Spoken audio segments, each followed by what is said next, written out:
Hello, everyone. It's so nice to see you guys. Thank you so much for coming back.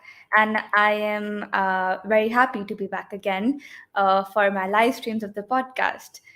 So, good morning, good evening, namaste, hola, bonjour, kere maid, and marhaban. This is Namya Joshi, your host for the day. Welcome to episode 63 of the podcast. Each one, teach 10, an amazing world of STEM, an inspiring venture where we'll be discussing that STEM is part of every day for every kid. We all will learn together how to build a STEM culture. Well, for today, my guest is Mr. Diogo da Silva. It's very nice to have you today. How are you? Hey Namia, thank you. I'm very well. We're enjoying a very lovely summer day here in Portugal. And how are you? Are you having a good weekend? I just heard that you came back from vacation a while ago. Yep, I've had a good time with my family. We went to the hills first, and then we went to South India, exploring the culture there, different temples, religion, and especially the beach. It was amazing.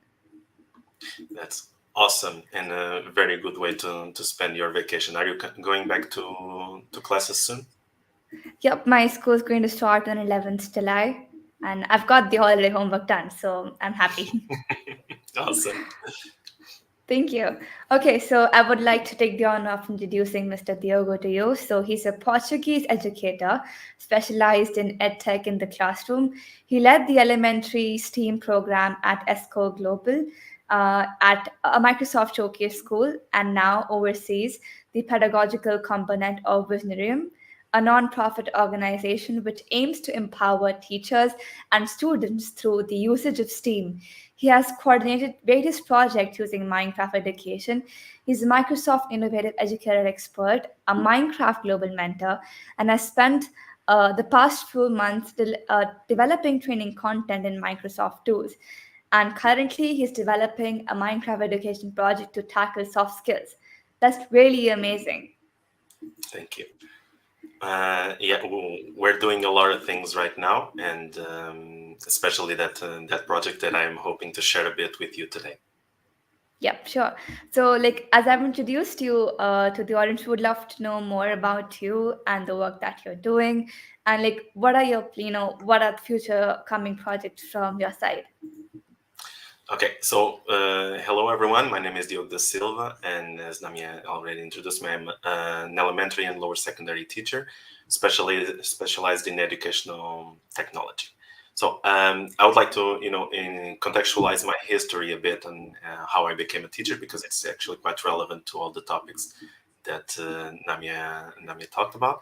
So I was not an educator first. I decided to start my studies in computer science. I was always interested in programming, in coding, in computers, in gaming, all those subjects. And first as a hobby, and then I decided maybe I should do a career out of this. And so I started learning about computer science in high school. So when I was like 15 or 16 years old, I coded and sold my first retail software to a nearby factory administrator in the region. And of course, I was super excited, and I thought maybe I should do a career out of this. So what happened is I literally decided to follow through and went into university to study computer science. While I was studying computer science, I decided that I'm missing something here.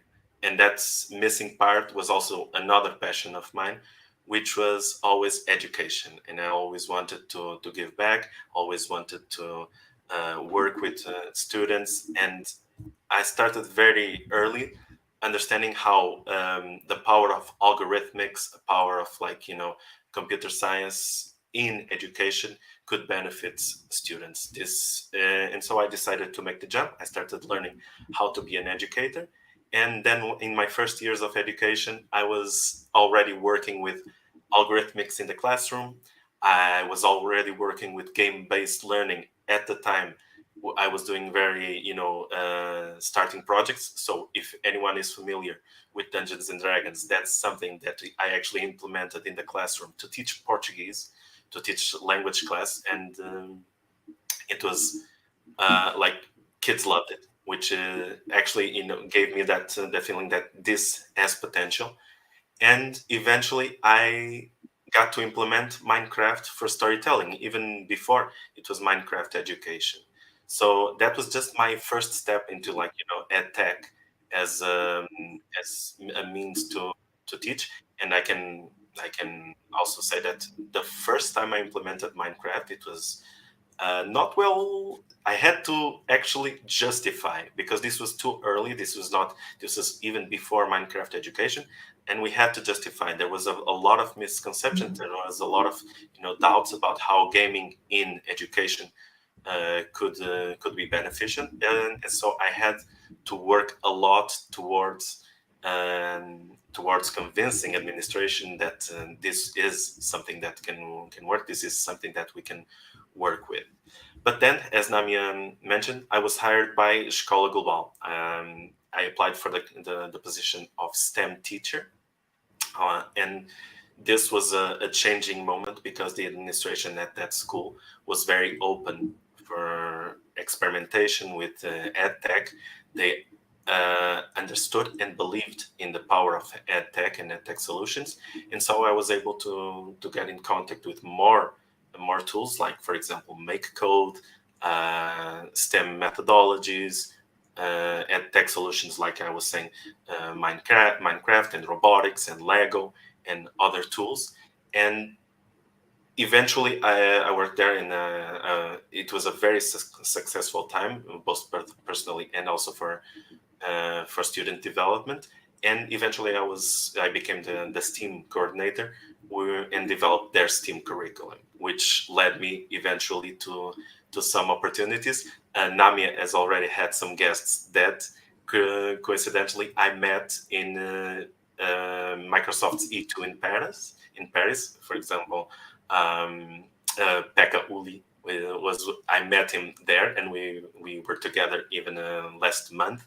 We were together in Finland discussing the Future Skills project, and that's where I actually met Mr. Pekka.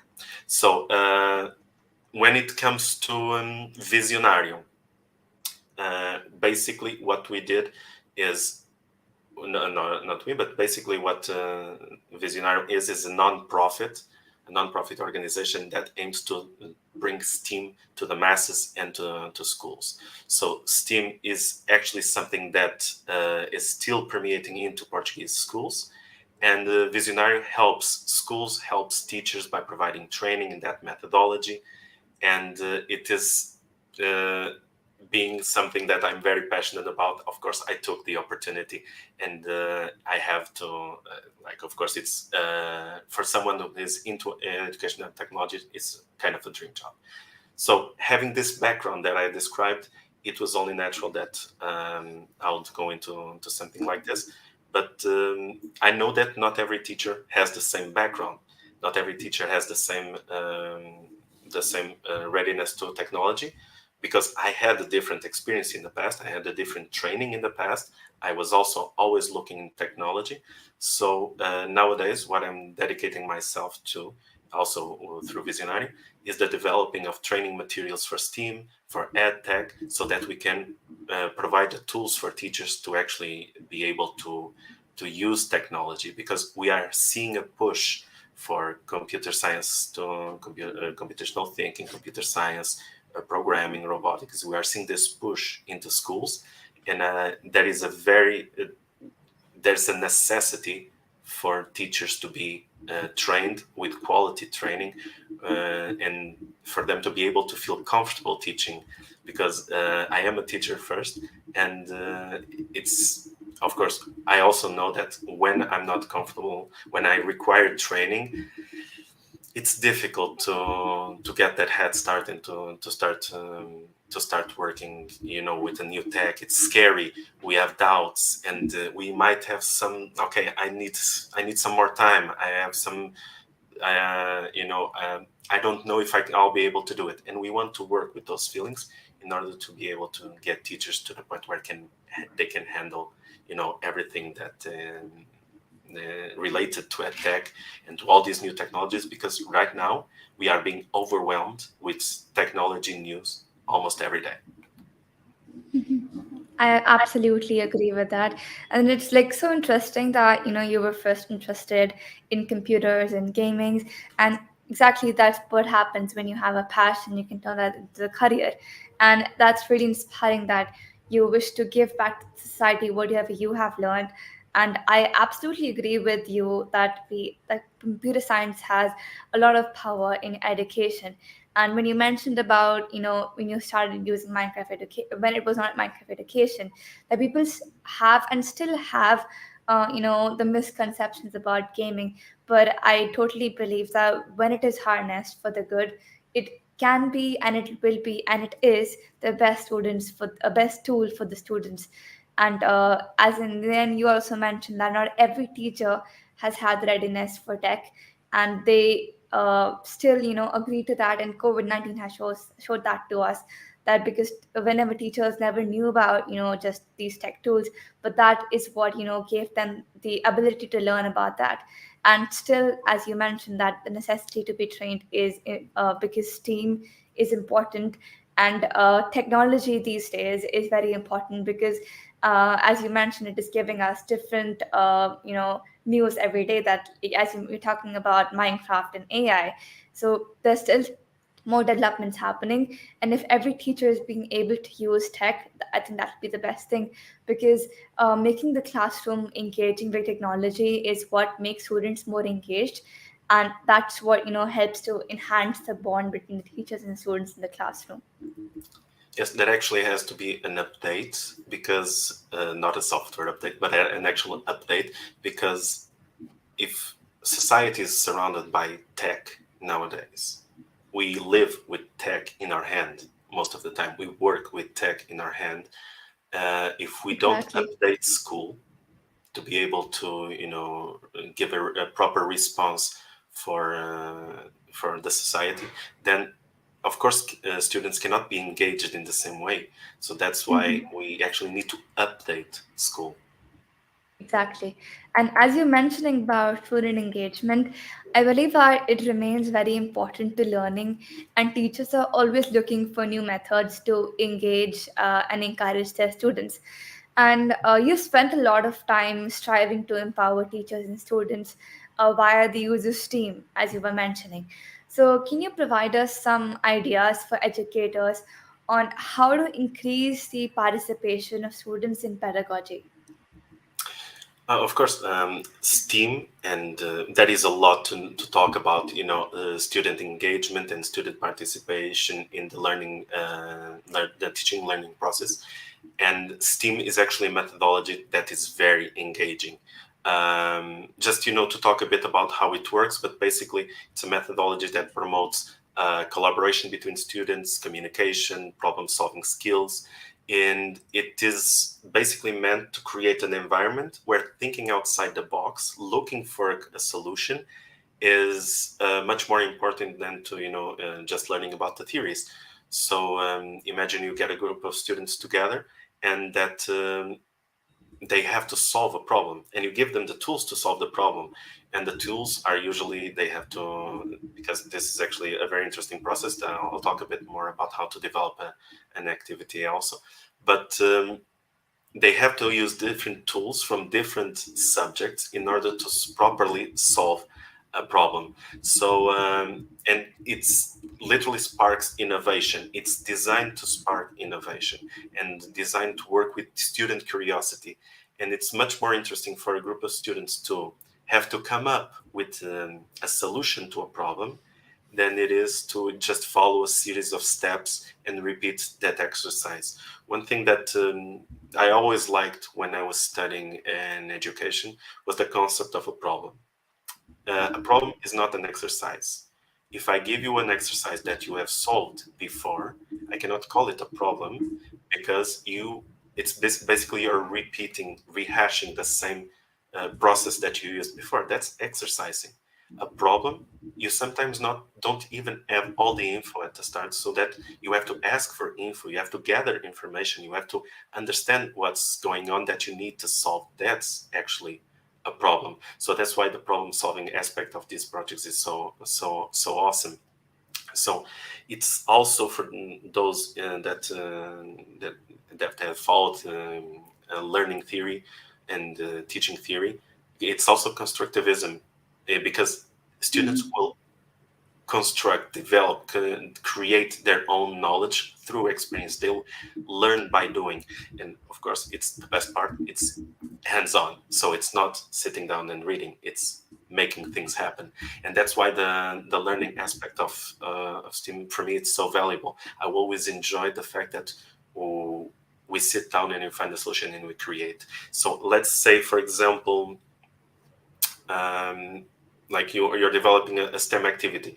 You are working with science, with tech, engineering, arts, and maths, but it also allows for individual expression and creativity. And while doing so, you also develop a lot of things that are like, that are lateral, like, for example, soft skills. If you're working in a group and you're collaborating and you're communicating and you're solving together, and then there's the fact that you're working with people and you will be confronted with different opinions, and you need to develop adaptability, you need to develop resilience, you need to understand how change happens, you need to understand how different points of view how different points of view have to be respected, how cultural background is also takes a part in it. So there's a lot of intra-team management skills that you develop while working on a STEAM activity. And yes, conflict will show up.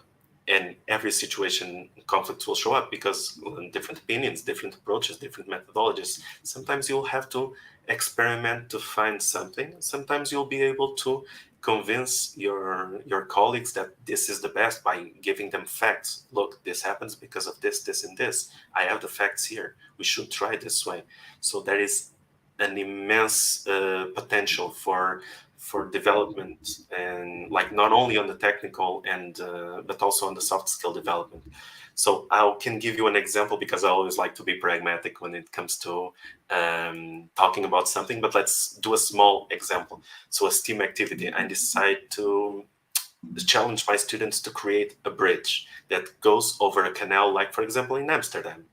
And so you have science, so you have to understand how the water from the canal, the wind from affects the materials that you're going to use. You have to use engineering to understand how to create the bridge, but you also have to understand, for example, like the maths of it. So how we're going to budget it, how much material are going to need, what's the length, what's the height, what's the crossing, do boats cross underneath, how much clearance do you need? So you can see all of these elements are being used inside the same activity, and all of this has to be thought through by the students. You have arts, because this is actually very interesting. What kind of designs can you implement with the bridge? Can you do modern designs? Can you do designs that have an influence in the support in the engineering part, or are you restricted by the motifs that have to follow the culture of the region? Are you going to do a modern thing in a that will be completely different from everything else? Are you respecting norms? Are you respecting everything? And what kind of materials can you use to create the visual aspect of the bridge that are eco-friendly? For example, can you create eco-friendly paint? Can we do recycled materials? Are these recycled materials, how can you use them in an artistic way? So there's a lot of that we can go into an activity just as simple as creating a bridge. And then you've covered engineering. Oh wait, we didn't cover tech. Yes, we can also do tech. How do you do tech? In a variety of ways. If you want to do tech just from a standard organization point of view, you can use students to you can have them use office applications to register everything from budgets to using Excel to calculate, etc. But you can also use technology to create lighting systems for the bridge. So a bridge during the day can be crossed easily. People see the bridge, so there's no need for lighting on the bridge. There is no need for ground lighting. But throughout the day, that ground lighting can be charged using solar panels. And then at night, when there is no light, it automatically shines. So you have an eco-friendly solution, and you can actually implement that in the classroom via the LEDs, for example. So you just built your model. It works to go crossing an Amsterdam Canal, and now you've implemented tech using simple things like an LED. If you are able to have it in a budget, you can have like a microcomputer, and then it turns on with at a specific time, or when it detects like there is no light, so it's time to turn on. And this kind of like real world problem solving is the essence of STEAM. You actually need problems that students can relate to. So I bring up the Amsterdam Canal, but it can be a problem from your region, and you just have to contextualize it so that students can look at it and see, I could have done that. I could have like created that. And yeah, this is just an example out of the top of my head, but that's the gist of it. The having problems in real life and solving them through all of these aspects. So if you want to start, my my biggest advice is get a question. I want to build a bridge over a canal in Amsterdam. How can I solve it using STEAM? And start thinking about, get together with your teaching group, and from one from sciences, one from maths, one from arts, get together, discuss. Or if you're an elementary teacher with teaching core, get together with your colleagues, discuss what problems can be solved through the usage of STEAM. Absolutely. Like, you mentioned about thinking outside the box is more important than learning the theory. So, educators need to make sure that they're creating a positive learning environment using active learning strategies, providing clear expectations and goals. They're using different types of teaching techniques, and it's not, monotonous every time. Encouraging questions and discussion, incorporating tech, incorporating STEAM, and connecting most importantly to real world applications. And like you mentioned, it's important to know how to implement the knowledge in the future, because it's not just you learning it right now in the school, but what matters is like how you're able to implement that in real world applications in your life. And problem solving works better than learning the concept as it is, and application is what matters. And as you mentioned about constructivism, that you're learning by doing, and it's becoming more hands-on, and that's what makes students like us, like I relate to it. We relate more to the topic when we're actually trying it on our own. And I really like the line when you mentioned that to develop ability, you need to develop resilience. And because you just cannot be like in one day, you need to, have the habit, and you need to explore more. And there are many factors like for development of soft skills. But if you have STEAM, that can solve all the problems. Yeah. One other thing that I would like to point out is sometimes it scares teachers to start STEAM activities because we have so much information. If we Google, STEAM will be inundated with information. Then sometimes we start thinking, oh, but I need this material, this tech, this. It's very simple. Get a question, and you don't need a very expensive, if you're on a tight budget at school, you don't need very expensive materials.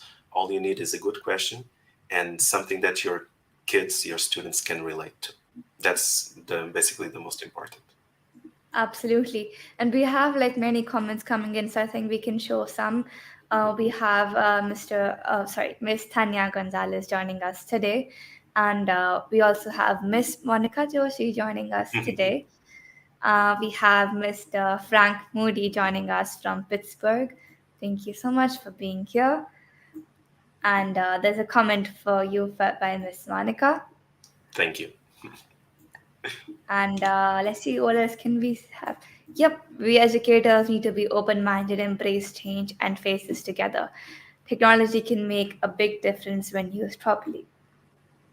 Yeah, I totally agree. And although we have to see technology nowadays as a tool, it's just another tool in our toolbox. And we see a lot of education, technology in education, and sometimes we think that it's going to be all about education. No, it's just another tool. A computer is another tool. A microcomputer for this activity is just another tool. A multimeter is just another tool. As long as it's given a purpose, a meaningful purpose, and also the students understand it's a meaningful purpose, it's a tool. I think that we can do amazing things with tech in education. Absolutely. We have Dr. Hobbs joining us from Washington, D.C., and students will tell their story in a safe environment. Yep, you were mentioning that. The ability of expression, the creating their own spin on something. It's also something that you can actually do with the methodology a little easy. Absolutely. I always love building bits with my students, especially when we rate Exactly. tested at the end. And when they fall. And you learn from that. You learn from when they Yeah, fall. You understand what. exactly. Yep. Idea is by creating a classroom culture that respects each other's story. Also, a problem can be solved with multiple Exactly. solutions. Exactly. Having Just another multiple tool. groups, yeah, just another tool. Having multiple groups in the same classroom will allow for, of course, different interpretations on how something should be done. Some will be able to work in different ways, and but every example will be a learning experience. And we also have to instill a conscience of sometimes it will not work, and it will be okay. Sometimes we will make mistakes, and it will be okay. We'll learn from our mistakes, and the error, the mistake, is a great learning tool as well, as long as we instill in our students that it is a valuable tool as well, that it is something that it doesn't have to be seen negatively. Absolutely. And moving on to the next question, you've used Minecraft Education to manage numerous projects, and you're presently working on a Minecraft Education project to address soft skills. And so, could you tell us more about the different ways you've used Minecraft Education, and what is the new project you're working upon? And I've mentioned a bit about how I used Minecraft in the past in another experience. But first of all, if our audience hasn't experimented with Minecraft education yet, I highly recommend that you start even today. It's actually one of them very easy to start. You just go to the Minecraft education website and download it. There is a demo trial period that you can start, experimenting with demo lessons. I'll be here. Nami is here also to help if you are curious and if you need help in starting your this adventure. And why do I think it's a relevant tool? Just to contextualize, it's an EdTech tool that creates an immersive environment for learning. So it's a virtual sandbox world where basically you can implement learning activities where students have meaningful experiences. So this level of interactive learning, it can it goes beyond many experiences that we have had, because students literally go inside the world and they have to use different mechanisms to solve problems in a completely virtual world. And it's so engaging, and it's so every action that the student does within a Minecraft world has a reaction. If I break something, it's broken. If I build something, it's there. If I craft something, if I join up materials, something new will be created. And I can give you an amazing example how to, and Nami, of course, knows this example. It's more to our new audience, like the ones that are trying to start Minecraft. So just imagine you want to make glass. Making glass, it's one of the easiest things to do in Minecraft. But when you combine it with a learning opportunity that most likely in elementary you will discuss is or from the nature subproducts, to make glass in Minecraft, you need three things. First of all, you need to build a furnace. So you build your furnace, and then you need fuel. Now, fuel can be coal, which is mined in the mountains, or in the caves, or you can get wood. Wood is mined in the forests. So you get the fuel. And then you need the basic component to make glass, which is sand. You go to a beach and you gather sand. You join these three components and you use the fuel to basically heat up the sand, of course, the silica, and we obtain glass. And students, this small task that you can do in like half an hour, 1 hour with students, and then you combine it with other learning materials, it's students, because they did the construction of the whole process, they lived through it in some very immersive way. They will learn and they will remember how glass is made, and then you can actually expand it on. You can use other multimedia tools to actually show how the glass is done. And but the fact that they lived through it is so important. This interactive learning is so important that they will have absorbed that knowledge, and it will be very much significant way of learning, much better than just reading about the process. And it's actually a very useful tool. So about previous projects, what I've done in the past with Minecraft, and I'm going to explain basically, I'm going to give you some examples, and I'm going to explain basically the learning and teaching examples within them. So back when I was a STEAM teacher, I created a project, very interesting project, to work with kids. It lasted for 8 weeks, I guess. And the objective was they had to choose a cultural significant part of the region, and they had to reproduce it in Minecraft.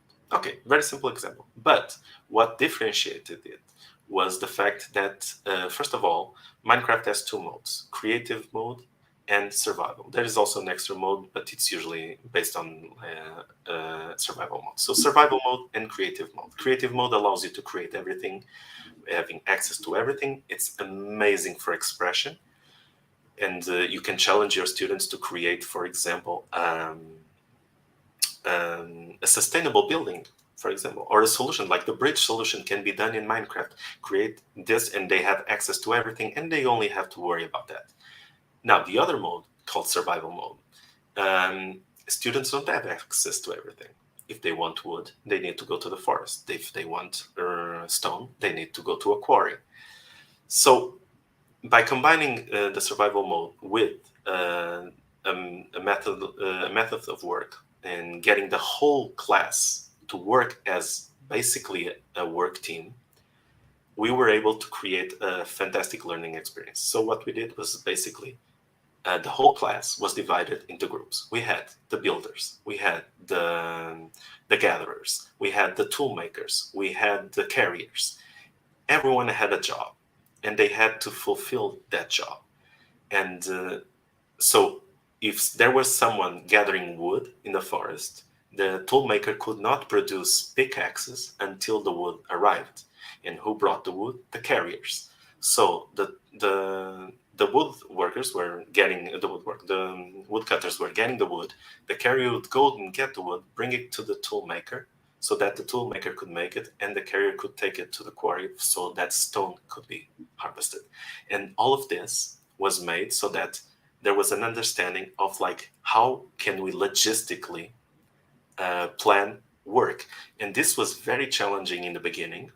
And very soon, the students, because this was basically autonomous, I was just looking, the students realized, okay, we need some kind of system to acknowledge, for example, there's a lack of, there are too many people in the quarry. We need more people harvesting wood. And so what we did was we elected the foreman and the forewoman so that they would assign jobs to students. So we have a lack of resources in wood. Okay, this student, one of my students that was manager, he was it was literally the manager, and she was literally the manager because it was a pair. They would assign, okay, you have to go cut wood because there's a lack of that.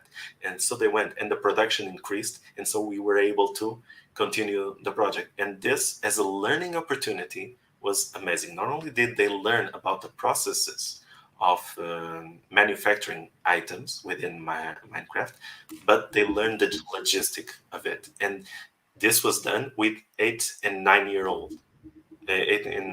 So you can imagine like the kind of skills being developed at such a young age. Um, After that, then we did also other projects, but then in Visionarium, we created very interesting worlds. So, for example, we worked with the Safer Internet Day world.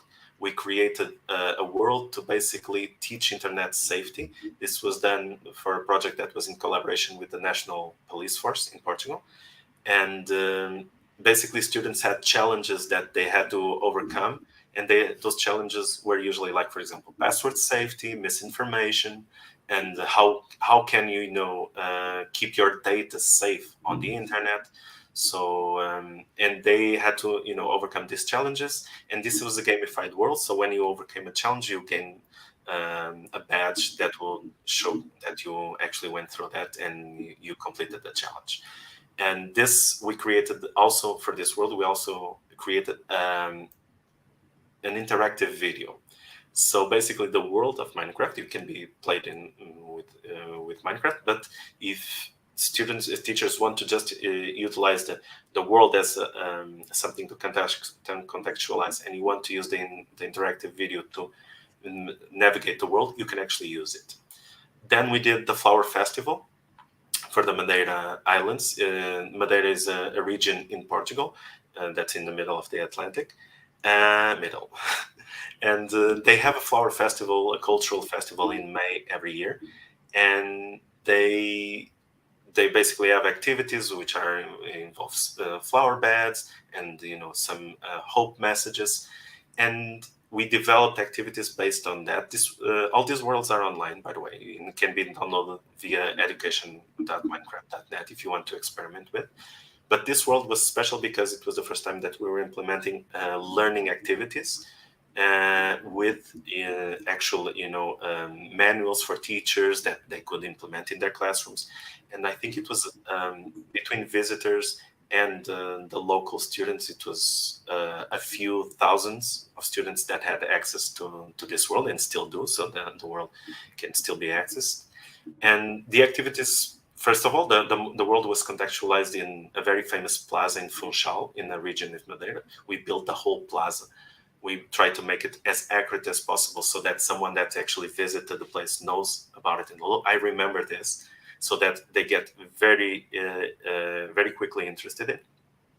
And then what the activities we developed in with the STEAM mindset. So we had 3 main activities. One was about Portuguese languages. The second was about maths and arts. And the third one was about sciences. So what we created, like these 3 activities, I'll give you the example of the maths and arts one, which is basically, by the way, these activities were to be done outside the classroom and then brought into Minecraft. So to work with maths and arts, students had to create flower bed patterns. Patterns is something that you study a lot in Portuguese schools, also because of its maths connection, but also cultural connection. So they had to design a pattern, but they had to use an orthogonal graph to develop it, so that then they could bring it in to Minecraft. So they would do it in math and arts and then bring it in to Minecraft. The same thing with Portuguese. They will do the Portuguese part and then bring it into Minecraft through the use of the boards. There was a specific place for them to put the hope messages. And then there was the science part that we explored the flora of the region.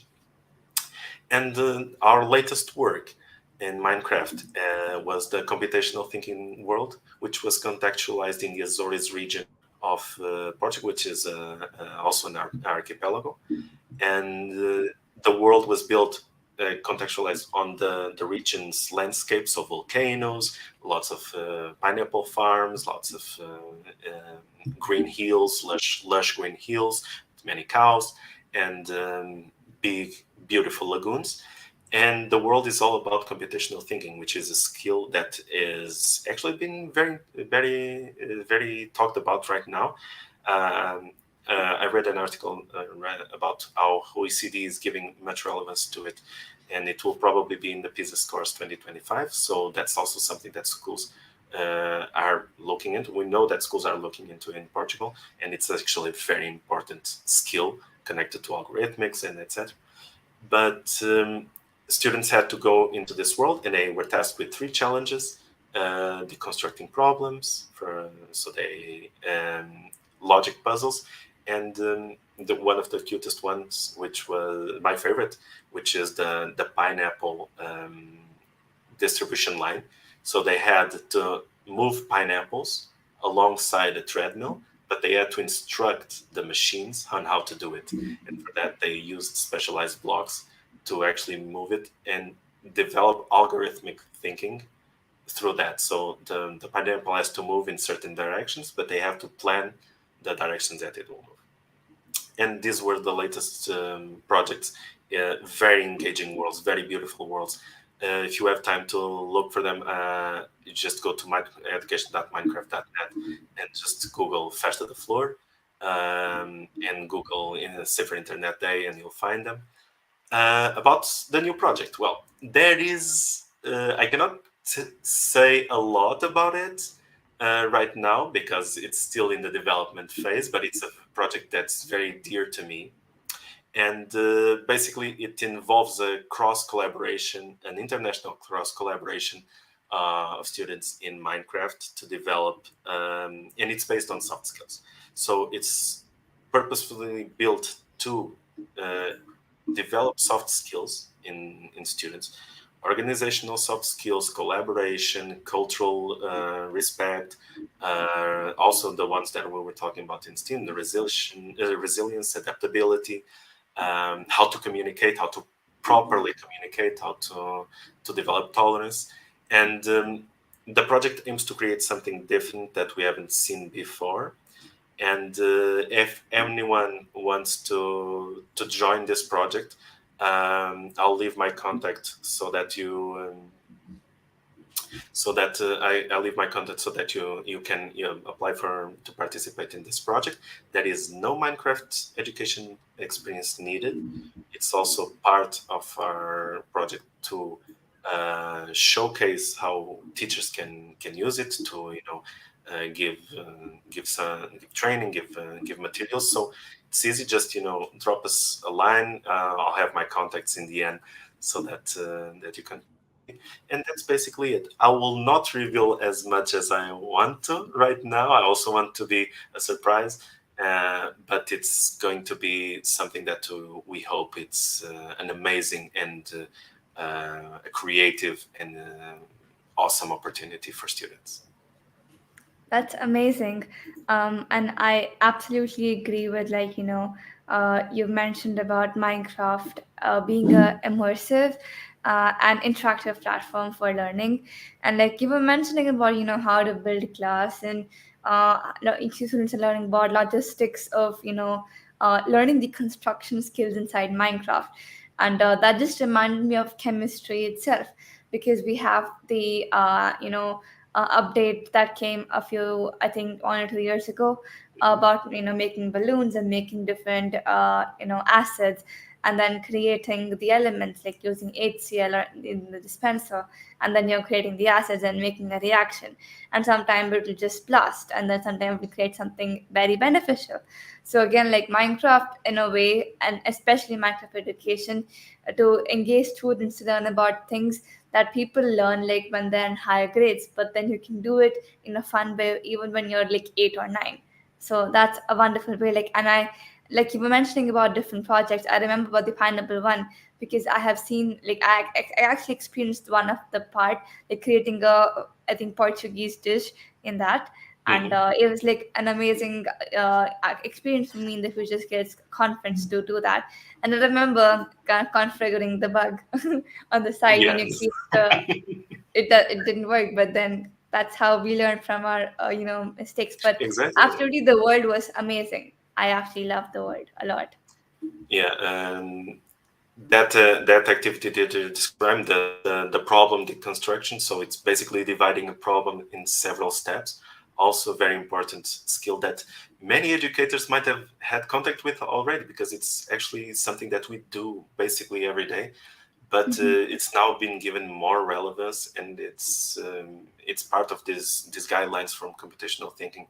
And yes, you experimented with our world, and you were able to actually create some of the traditional sweets from the Yep. Azores. And I hope that you enjoyed that experience, because that world Yes. was like a very interesting project to develop. Absolutely. And we also have some more comments chiming in. Miss Elizabeth Polo is here. Thank you so much for being here. And you're giving me so many ideas that will go with my thematic unit about Africa. Thank you. Oh, that's awesome, Elizabeth. And it will be awesome also if you would like to collaborate in the future. We're always open for international collaborations. And any way we can help, I'm here. Thank you. And she's like asking, where do you think I should start as a first grade student being taught by her? Um, as a first grade student, we usually have a norm, like first steps is always learning about the tools. So if you're just starting as a Minecraft teacher, first of all, getting your students to master the way they work inside the world, I think it's the best step. As language has not yet been developed fully, I guess, in the first grade, at least from our system, usually only at the end of first grade is language actually developed. um, so what I would recommend is that you use very simple building blocks, and you use actually, like, for example, the creative mode to start working with, for example, three-dimensionality. So you can ask your students to build a cube, and then, okay, let's modify this cube so that it becomes a house. So you ask them to create a 5 by 5 cube, which is a 5 by 5 by 5 cube house. It's actually, for first graders, it's one of the most amazing experiences that they will build, because they start building their house and immediately they will find a problem to solve. And I've experienced this with first grade students, I've experienced this with teachers, I've experienced this with different publics, and it's awesome, which is they start building walls, and they start building the wall around the house. Okay, so the walls of the house, and they get 2 layers of cubes, and then all of a sudden they cannot build anymore, because in Minecraft you cannot build unless you see a surface to glue the cube on. So the first problem you're going to do, you don't need language, you don't need anything, is how do you build the rest of the house? And they will come up with amazing solutions. They will build, for example, ladders, or they will create some other system that they jump onto and they can create around.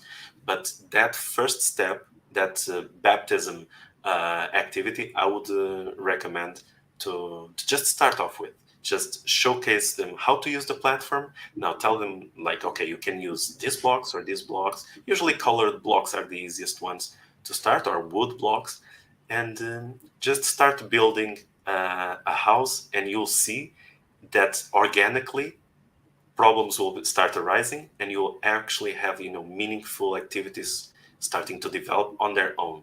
That is not much needed to start it. If you require, just drop us a line and we'll help implement that first activity with all the pleasure. Thank you so much for sharing that. And I absolutely agree. The first step always matters.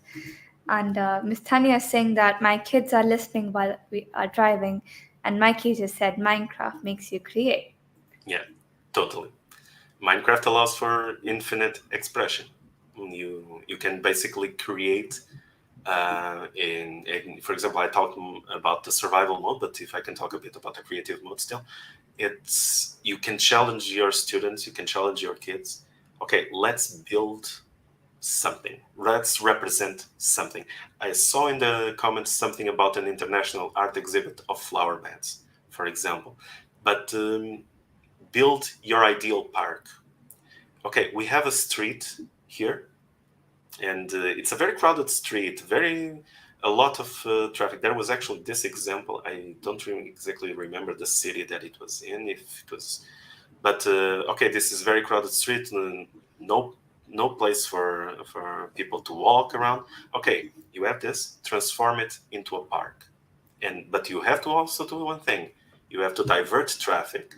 So you have to divert the roads so that they go around, and it cannot be, you cannot, have like traffic jams. So think very clearly about how you do this and transform that region into a green park inside of your city.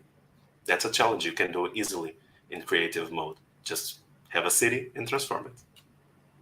Absolutely, and that was just reminded me of the comment that can you imagine if students build an international flower bed? Amazing. Yeah, Different flowers at one place. And yes, I would be honored to collaborate. That's and amazing. we would be honored too. So let's make it happen. Yep. And Miss, I think Justina, hearing this man talk just makes me feel inspired to both teach and learn to master his team. Okay, moving on to my next question for you. You're a budding writer, and recently you have published your first children's book, translated as The Yarn Factory, which tackles gender equality issues. Can you tell us more about that? Yes, of course. Like you said, it's my first. It's I recently published a book. It's my first book titled "The Yarn Factory."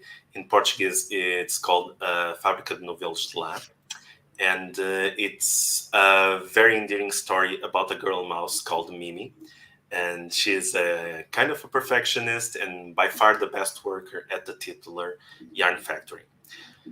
The book, although written for a very young audience in mind, it's around 7, 8, 9 year olds, tackles an important topic, which is gender equality and the pay gap. Our hero Mimi becomes aware that there is an injustice going on which affects a group of individuals. And these kind of subjects, in my opinion, need to be more openly addressed and discussed also in schools. We as educators have, in my opinion, an obligation to discuss this subject because they show up in class. They showed up in my class, and I was there to discuss them with students and with colleagues. For our society to evolve and to be governed by great people, tomorrow's leaders have to be confronted from an early age with problems that affect others. Um, this book is written as a fable. It's my favorite genre of writing, with animals portraying a society. It's beautifully illustrated, and I hope it's just the start of a series of books that tackle these issues. And it explores the concept of empathy, friendship, and self-doubt. Putting ourselves in the shoes of others, um, like how when there is this self-doubt, how will our friends react to our actions? And it's a very, for me, it's a very endearing story, and I think it's really needed that we start talking more actively about these subjects. For now, it is only available in Portuguese with the title "The Fábrica de Novelos de Lá." But if anyone is curious about, it's available online, and hopefully in the future I'll be able to publish it at least in English, at least an English version in the future. And I hope it's a message that I will be able to bring to more people in the future. Thank you. We'll be waiting for the English version. Yeah, and Okay. congratulations on your book as well. Yeah, thank you so much. And I really like, you talking about Minnie, like seeing injustice, and then she's speaking about that. And like you mentioned, these topics should be openly addressed in school. And one of the important aspect that you mentioned was empathy and friendship, which is like, uh, and like humanity in a way, like people need, we need to have more of that in the world so that human race can survive. Because if there's no empathy, no humanity, then there's nothing. It's one of those skills that those characteristics that more and more I think that we need to develop in children, also as a response to how society is changing and how certain, like, everything around us is changing, and developing empathy, developing understanding. I think it's the way to go. Absolutely. And so I have a fun question for you now. Which is your favorite sport? Uh, from our experience in Finland, I'll just say that it's not basketball. Ah, For I'm those of you sad. who don't know, Namia is an ace in basketball, and she completely destroyed me when we were in Finland. I don't play basketball. I do love Formula One. I love, in general, I love automotive sports. Also, I think that due to the technology aspect of it, and it's just it always made me interested in it. But no basketball. No, not really. That's all right. But honestly, we had a fun time playing basketball with everybody. And like, I was really happy playing. Like, and I must say, Sarah is a very good basketball player as well. We both made a good team. And like everybody else, and even you played well. It's not that like that, but you played really I well. realized that we were in a group and everyone was immensely competitive, to the point that even afterwards, one of my colleagues and Sarah, they every time they interact now, then they basically argue about the result of that game, Oh, because my colleague scored the winning shot. Basically, that's it. okay. I guess we won. That's what Yeah. I know. Nobody knows who won. I can't stop laughing Yeah. remembering playing that basketball match. It was fun, absolutely. And like, but I remember Mr. Lucas coming, playing the first shot, didn't go in. Second shot didn't go in, and then the last three in. We all were like shocked. Wow, Yeah. that person has got really good basketball skills. All right. So, as you're talking about basketball, Finland, so I have my personal memories visiting last month, and like meeting you in the Future Skills Project was very memorable. So, what are the coolest things happening ahead? Like you mentioned one of your Minecraft project, but besides that, like what are the coolest things that you've planned, and what do you have planned in for the future? Well, that is something that I think we cannot escape from now, which is the hot topic in education and all over the place, which is artificial intelligence. And as many more of these future skills permeate into education, this is one of the big ones. And just like this week, Microsoft released a a learning path, so that educators can give their first steps into artificial intelligence. Everyone is all over ChatGPT, and soon perhaps we'll see a new version of ChatGPT. And for example, Microsoft Copilot just became available 2 or 3 days ago, I guess. This week just became available to the public to experiment more on. We are seeing many more tools being used, like a speaker coach. There's math coach is coming. All of these tools that use AI. I think that I'll probably invest a lot of time in understanding, in creating content, in making it accessible for new teachers that are starting with this their journey also into AI, to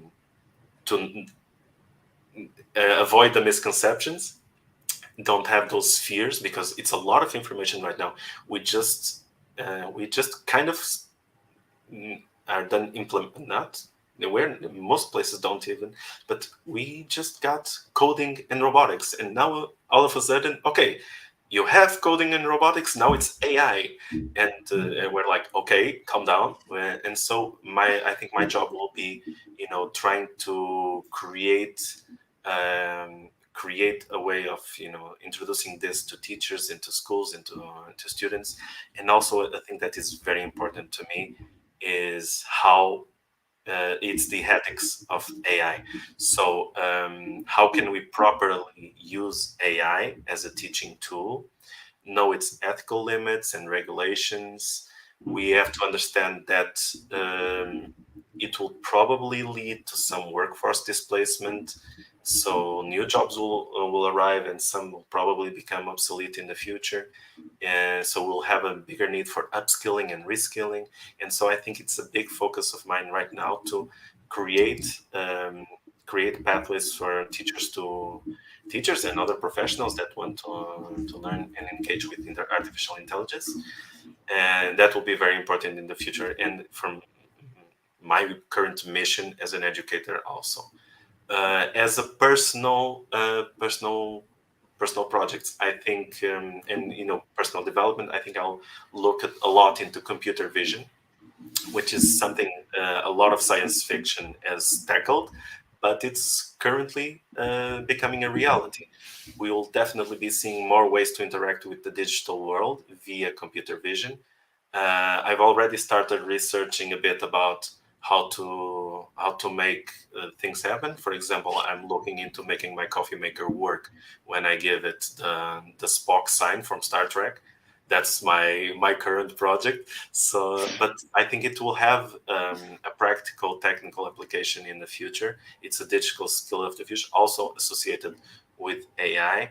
And yeah, when it comes to education, I do think there is an urgent need for quality teacher training in EdTech. Um, the rise of these new technologies, some are like in the realm of science fiction, and they will bring misconceptions, fears, doubts, and teachers are usually the ones confronted with the questions because students learn about this on the news, they learn about this at conversations at home, and they bring those topics into the classroom. And okay, as society evolves to capitalize on this, education also needs to get another update, a firmware update, and teachers need to be able to deconstruct these subjects and be able to talk about this and be engaged with students in these conversations, because the earliest you start working on misconceptions, the the more inclined a student might be to follow a certain path, a certain learning path. And teachers have a very important and responsible task, which they are the first influencers. And if teachers have this power to influence students, they have to be equipped with the tools to positively influence them on these subjects and this firmware updates to school. Absolutely. And as you mentioned about AI, that's really inspiring that you wish to create a way of introducing AI to students and teachers, how to use it ethically, know its regulations, and use it for the better. And as you mentioned about, have becoming, different jobs coming on, upskilling and reskilling. That, and it's really interesting that you are focusing upon computer vision, and in the end, like you also mentioned about teachers being the first influencers. I absolutely agree with that, and that's like very common to everybody, because when we get influenced by a mentor, by teacher, being our own parent or any family member, that influence and that mentorship is very important to focus upon the right path. Because like there's like the word called guru, and it's like basically guru pathway system that it's giving you a good path to lead in life. That's absolutely amazing that you're focusing upon AI, computer vision, and to see how it can change the world in a good way. I think we have some comments as well right now. Yep. Oh, I had shown many like generative AI. Yeah. Yes, exactly. Currently, the talk is about generative AI, and it's such an easy tool to use. but we actually need to talk about how to use it. That's one of the most important things. How can we use it to, in a positive and also in an instructive way? How can we use it within the classroom? Absolutely. Each one teach 10. Thank Yeah. you. All right. So my last question for you is where can we find you online? And also for the audience watching us live, would love to have a message from your side. Okay, it's finding me online. It's Diogo da Silva. I'm in LinkedIn, Instagram, and on Facebook. I mostly LinkedIn might be the best way to to reach me. I'll ask Namia to leave my handle on the description or something. But basically, it's Diogo da Silva, and it's quite easy to find. I'm standing near a mountain in my picture. So, as a message to the audience, well, I think that since I talked a lot about teachers, let me just approach the school admins and I ask school administrators to please create an environment where teachers can feel comfortable experimenting with new and innovative pedagogy. We need more innovation in schools. We need, for example, more SEL in schools, social and emotional learning, as it provides well-being to students. But also, please care about your teachers and their well-being. Teachers are the driving force that makes education move forward. And when they feel comfortable to create and take risks, they are able to inspire, to motivate, and to effectively change the world. Absolutely. Teachers indeed are the driving force, and when they have the skills, they have a good mindset, the positive mindset, the growth mindset, then they can create ripples of change and you know make students more empowered in the future leaders of tomorrow, as you mentioned. And like you also, as we talked a lot about STEM AI, so I'd just like to give a little bit touch to the STEM thing, that it is important because it brings out the creativity of students. It allows them to apply what they have learned in the classes, and STEM causes them to become thinkers, problem solvers, and risk takers. And then that's exactly what is the future: STEM, AI, and then humanity. I think, yeah, we still have, yeah, I was reading your comments, and there is Yep. one very, very cute here. I'm sure you had many proud mom moments at Monica Joshi. Oh, yeah. Oh, I didn't see that comment. It's up there. Yep. Okay, wait, where did the comment go? Yeah. I'm sure you had many proud moments, and I'm thankful to the Almighty for everything. And thank you to all the educator community for being so encouraging to empower student voice. Absolutely. So, as I Humanity. was saying before, humanity. If anyone wants to collaborate, if anyone needs help in starting their journey within STEAM, Minecraft, or any other of these subjects that we talked, please just drop me a line or contact Namia, and she'll forward your message to me. And I All hope right. with all of you that we can collaborate in the future. It was a pleasure to be here, Namia. Thank you so much for inviting me. It Thank was you an so awesome much. talk today. Thank you. Thank you so much for being here. And thank you, everyone, for listening to this episode. And I'll see you in the next one. Till then, each one, each 10. Have a nice day. Bye bye.